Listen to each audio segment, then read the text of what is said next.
something in our everyday lives to some extent, and this experiment of dropping objects off a great height, all right, is a very classical experiment. All right, here is my rendition of the Leaning Tower of Pisa.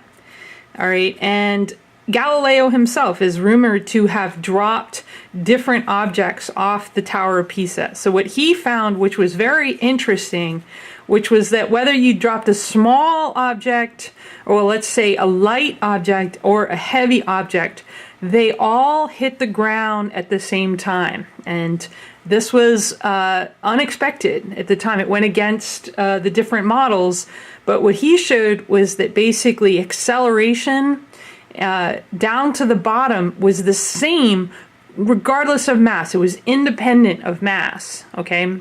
So you would think a heavy object would fall faster, but no.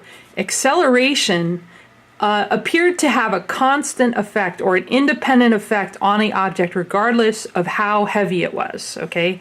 So then this experiment was verified, interestingly, by the astronauts. I'll post a video, but the astronauts dropped a feather, an eagle feather, and a hammer on the moon in the absence of an atmosphere. And they showed that even something so light as a feather and heavy as an astronaut hammer would fall at the same rate. They would hit the ground at the same time. They had the same acceleration. So this is an interesting physical property that tells us that acceleration is uniform, okay, on Earth, all right? So now in the book it points out that there's also this thing, when, let's say you're dropping a penny from a high building, all right? So the penny is experiencing force downward, okay? And the force is the acceleration of gravity that we'll talk about in a second. But now it starts to, and force does happen to be, it's unlike acceleration, it does depend on mass. But what happens with the penny is that it reaches this thing called terminal velocity. And terminal velocity has to do with the upward force exerted on the penny by friction and the atmosphere. Okay, so the acceleration is uniform and it's dependent on mass and some other factors and stuff, but eventually this accelerating force will reach a point to where it's pushing on the atmosphere, and the atmosphere will kind of make a subtraction from it. There'll be a slight subtraction, and it's a dynamic force. So then the friction of the atmosphere will impose a limit on the acceleration. Basically, can't accelerate past a certain velocity, and we call this a terminal velocity. Again, that's a little bit more different physics class and so on, but you may have heard of it. Okay, so let's actually look at this equation, F equals ma. Okay, so this was an important, this is Galileo up here, Galileo dropping balls, all right, and Galileo did these experiments. They're very empirical, okay, he did them, and here's the astronaut. This is an empirical experiment. F equals ma was Newton. Okay, so Newton established these mathematical relationships explaining the force and equating it, showing the relationship between the force and an object's mass and its acceleration. Okay, so we're going to just do a very simple experiment of a person, and we're going to calculate the force, in this case, that they experience due to gravity. Okay, so this person weighs 100 kg. All right, this is this equals about 220 pounds. All right, so we're War Eagle. We're at Auburn. Let's say this guy is a kicker for the Auburn Tigers, not a linebacker, not a gymnast. Kind of on the light side for a football player. He weighs about 100 kilograms, okay? So now, to calculate a kicker, the downward force exerted on the kicker by, let's say, the Earth, all right? The Earth gives an acceleration. We're going to do this one now in the metric system. So we're going to use kilograms. And then in the metric system, using meters per second squared, acceleration is 9.8 meters per second squared. All right, that's the given. The mass is given, okay? And then how we calculate, we're calculating F like that. F is going to equal 100 kg times 9.8 meters per second squared, okay? And this is going to give you 98 kilograms meters per second squared. All right, pretty simple. So Newton figured this out, and we'll see how Newton also helped make a more universal version of this. He figured out why this is 9.8 meters per second squared. We'll see that in a second. So Newton is a special guy, very famous, and for that reason, we call this unit of force a Newton. All right. A Newton is a kilogram meters per second squared. So we would write this 98 newtons, like that. Okay, and now we'll see later that this is an important unit to remember, and it's easy to remember because F equals ma, that's such a simple equation. All right, and we know mass is going to be in kilograms, acceleration is going to be in meters per second squared. So, and then we know Newton got named for this. So kilogram meters per second squared is a Newton. All right, and then we'll use this later when we calculate power and work, and we'll be able to check our work using our understanding that a Newton is a kilogram meters per second squared, or mass times acceleration. Okay, so now let's actually look at Newton's other famous equation, okay? So now, what Newton realized was that the linebacker, or the apple, was really part of a frame of reference, a system, and the important aspect of this system was the Earth, and here's the person standing on Earth, and the Earth is exerting a force on the person.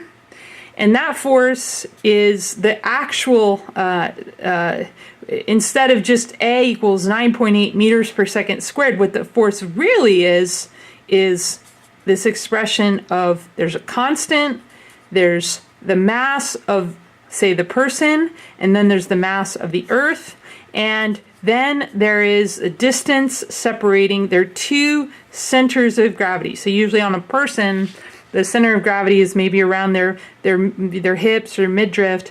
So the center of gravity between this mass and the center of gravity of the Earth is going to be this radius d, and in the equation it's d squared. Okay, so now we will see how we can kind of break out the constant and the mass of the Earth, and this is, a person might be shorter or taller, but this number is so big towards the center of the Earth, we can just generalize it as a sort of a constant for Earth, and we can get a very specific form of this as F equals mg, where g, and g is really an Earth-based, this is an Earth-based constant, g is equal to m Earth divided by, we're going to just call this the radius of Earth, radius squared.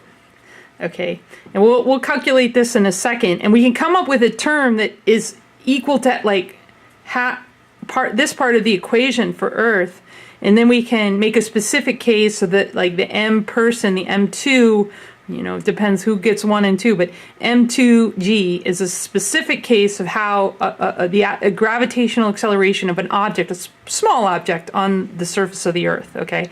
Now the moon, like if you're going to go to the moon will have, here's the moon here, all right, the moon will have a much longer radius like that, and so you're going to have to use a special d. You can't just use the radius of the Earth, and the moon's going to have a pretty big mass.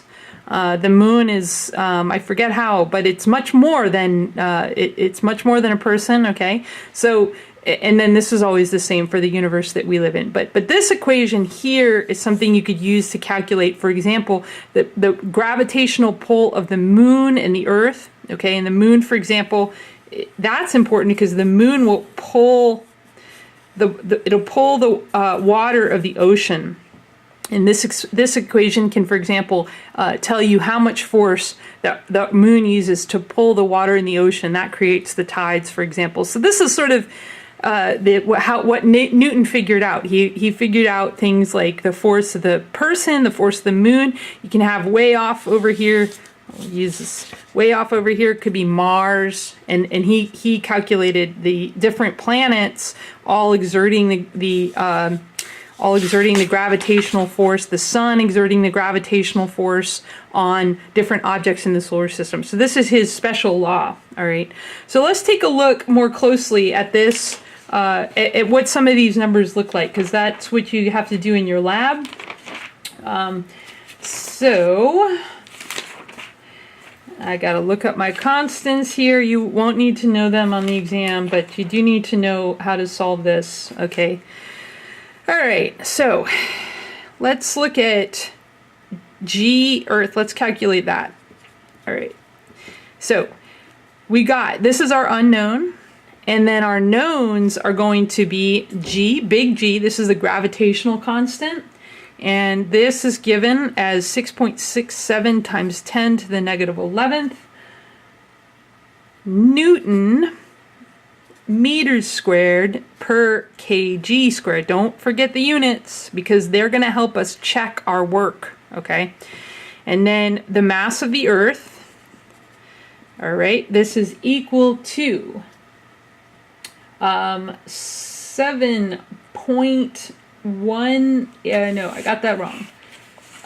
It's 6.02 times 10 to the 24th kg, all right?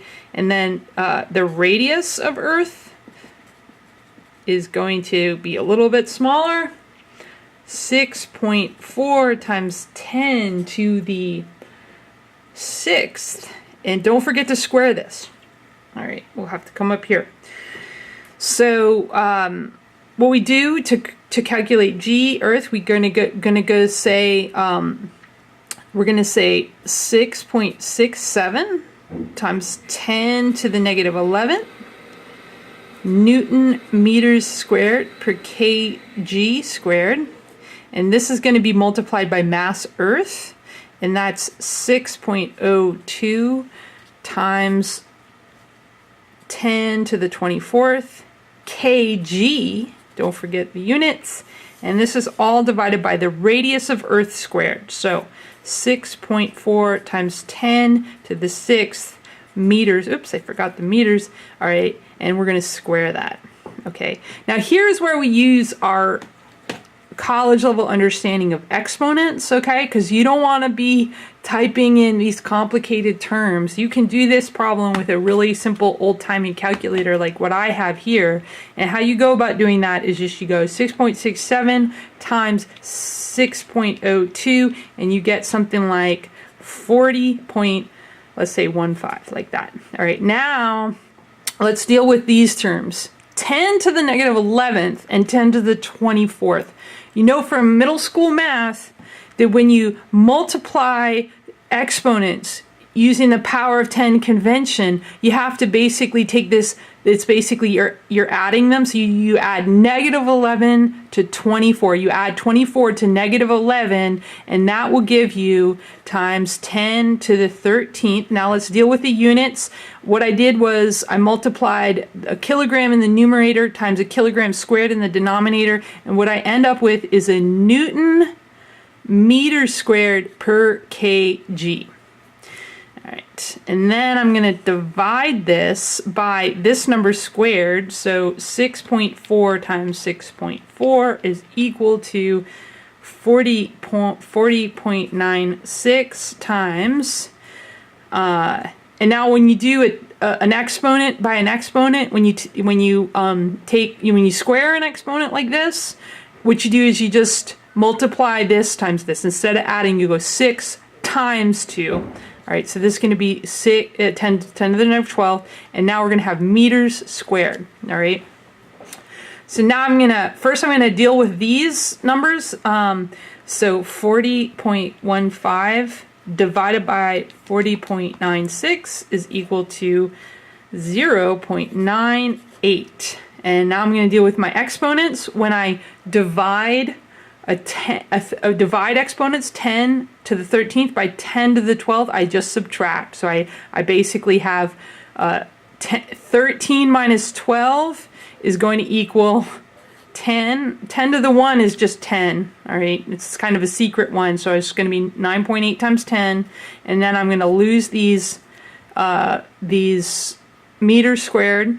Okay, and what I have is going to have newtons per kg. Newtons per kg, those are my units left over. So now it's almost ready to go. What is 0.98 times 10 is going to give you 9.8. Now, remember from what? Back here we go, that a newton is a kilogram meters per second squared. So a newton divided by a kilogram is just going to be a meters per second squared. So now I have a newton divided by kilogram, and that is just going to be a kilogram meters per second squared divided by a kilogram is going to give me a meters per second squared. All right, so this is our G Earth. All right, so in your lab you are asked to calculate G Mars, and what you have to do instead is plug in the mass of Mars, which is about 60% the mass of Earth, and the radius of Mars, which is similar. It's actually closer to the radius of Earth, but you plug in these different numbers into this equation to get the acceleration, and your G Mars is going to be smaller. So when you go around on Mars, or when you go around on the moon, the astronauts that went around on the moon, they kind of hopped around because this acceleration of gravity on that object was much smaller. Okay.